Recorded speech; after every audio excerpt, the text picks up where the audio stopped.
Next part है question number 1 का B part. The length of rectangular hall is 4 metre less than 3 times of breadth of the hall.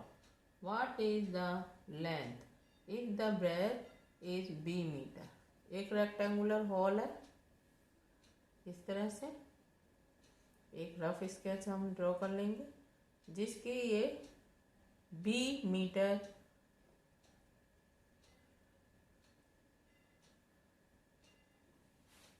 Width है। ठीक है, solution.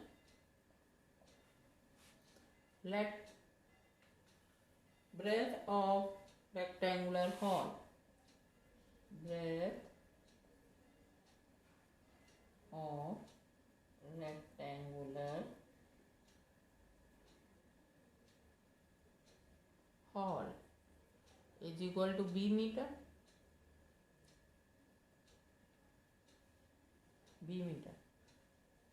Length of rectangular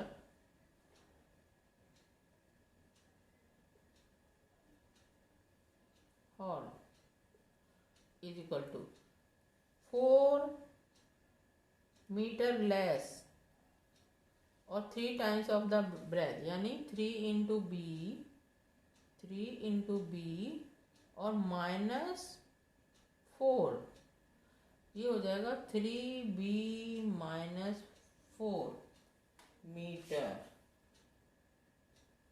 क्या हो गई इसकी लेंथ? ये हो गया क्वेश्चन बी। ठीक है।